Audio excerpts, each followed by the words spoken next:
નમસ્કાર, આપ જોઈ રહ્યા છો નેશન પ્લસ ન્યૂઝ. હું છું આપની સાથે હેતલ ભગત. છોટાઉદેપુર તાલુકામાં ટામેટાની ખેતી કરતા ખેડૂતોને રડવાનો વારો આવ્યો છે.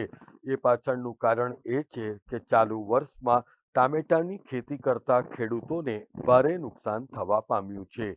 છોટાઉદેપુર જિલ્લામાં સરકારી આંકડા પ્રમાણે અંદાજિત 4000 હેક્ટરની અંદર ટામેટાનું વાવેતર કરાયું છે. તાલુકામાં વધુ પ્રમાણમાં ખેડૂતો ટામેટાની ખેતી લે છે. ત્યારે છોટાઉદેપુર તાલુકાના સિંગલા ગામે ટામેટાની ખેતી કરતા ખેડૂત ઉમેશભાઈ રાઠવા અને લાલુભાઈ રાઠવા છેલ્લા 10 થી 15 વર્ષથી ટામેટાની ખેતી કરી રહ્યા છે. આ બંને ખેડૂતોને મોટા પાયે ટામેટાના પાકમાં નુકસાન થવા પામ્યું છે. ખેડૂતોના જણાવ્યા અનુસાર ટામેટાની ખેતીમાં 30 થી 35,000 રૂપિયાનો ખર્ચ થાય છે, પરંતુ છેલ્લા કેટલાય વર્ષોથી આ પાકની સામે યોગ્ય આવક થતી નથી, જેને પરિણામે ખેડૂતોને ભારે નુકસાન થવા પામે છે. એટલું જ નહીં, પરંતુ ટામેટાની ખેતીની અંદર રોગ આવી જવાને કારણે ખેડૂતોનો પડતર ખર્ચ પણ નીકળી શકતો નથી. સિંગલા ગામનો મેં છે, હોળી ફાડ્યાનો છે ઉમેશભાઈ તેરસિંગભાઈ ને આ ટામેટાની ખેતી हम કરીએ છે, પણ કંઈ વળતર મળતું નથી ને આ 15 વર્ષથી हम ખેતી કરીએ પણ કંઈ લફો મળ્યો નહીં હજુ લગી. તે આ બગડી જાય તો કંઈ મળતું જ નહીં. કોકડવા આવી જાય, વારસ આવી જાય, માન हम વરસાદમાં સાડું બસાયા તે પછી હા પાછા એ આવીને ઊભું રહ્યું એટલે કંઈ મળ્યું નહીં. હજુ આમે કંઈ ઉપયોગ મળ્યો નહીં. 10 કેરેટ હરીની આખી સિઝન આવી ગઈ, પણ ખર્ચ બધું દવા દોરીનું બધું ગણે તો 35,000 જેવો ખર્ચ થઈ જાય. દોરી 3-4 હજારની દોરી જ થઈ જાય, પછી તાર 2500ની તાર થાય, દવા બિયારણનું ને એવું બધું ઘણું થઈ જાય એટલે 35,000નો ખર્ચ થઈ જાય. એમ કેટલો નફો મળે? લફત કઈ આ મળીને 10 કેરેટની નહરી રે કઈ તો લફામાં આવે. કોઈ અધિકારી નહીં આયા, કોઈ આયા નહીં. એ રસ્તા પર છે પણ કોઈ એવા અધિકારો આવીને કોઈ ઉભા રહ્યા નહીં હજુ લગી. માંગ કઈ મળેલું હોય તો સારું.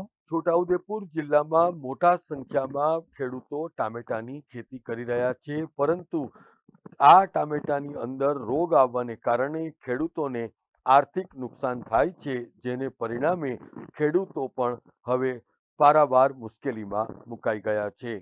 ટામેટાની ખેતીની અંદર ખેડૂતો અલગ અલગ પ્રકારની દવાઓ વાપરે છે, પરંતુ આ રોગની સામે દવાઓ પણ કારગર સાબિત થતી નથી, જેને પરિણામે ખેડૂતોએ ઊભા પાકે રડવાનો વારો આવ્યો છે.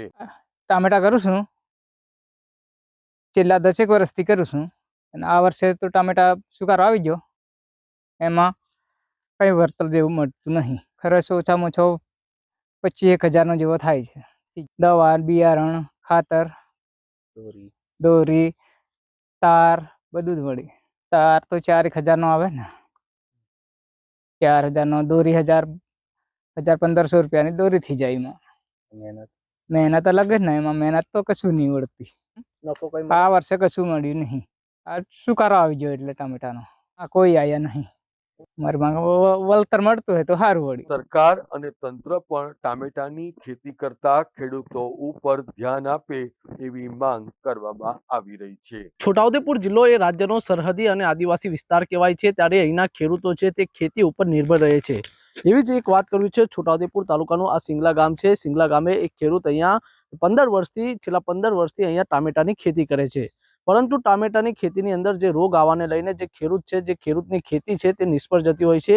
ખેડૂતને 35,000 થી વધુનો આ ટામેટાની ખેતીમાં ખર્ચ કરવો પડતો હોય છે. અલગ અલગ દવાઓ પણ તેઓ ખેતીમાં વાપરતો હોય છે, પરંતુ જે રોગના કારણે જે ખેડૂતો છે તે ટામેટાની ખેતીમાં નિષ્ફળ જતા હોય છે. છેલ્લા 15 વર્ષથી તેઓ ખેતી કરી રહ્યા છે ટામેટાની, પરંતુ જેમાં જે નફો મળવો જોઈએ તે ખેડૂતોને મળતો નથી, અને સાથે સાથે નફો તો દૂરની વાત, પરંતુ તેમને આ ખેતીની અંદર નિષ્ફળ જાય છે. ત્યારે જે તે વિભાગના અધિકારીઓ છે તે આ બાબતે જે ખેડૂતોને તાલીમ આપે અને ટામેટાની ખેતી કઈ રીતે કરાય તે બાબતે સમજ આપે તો આવા ખેડૂતો આત્મનિર્ભર બની શકે તેવું અત્યારે ખેડૂતો જણાવી રહ્યા છે. Rehan Patel, nation plus news, Chhota Udepur. સમાચારોના સતત અપડેટ મેળવવા માટે અમારી નેશન પ્લસ ન્યૂઝની યુટ્યુબ ચેનલને સબસ્ક્રાઇબ કરો, બેલ આઇકન દબાવો અને જોડાયેલા રહો ફેસબુક, ઇન્સ્ટાગ્રામ અને ટ્વિટર પર.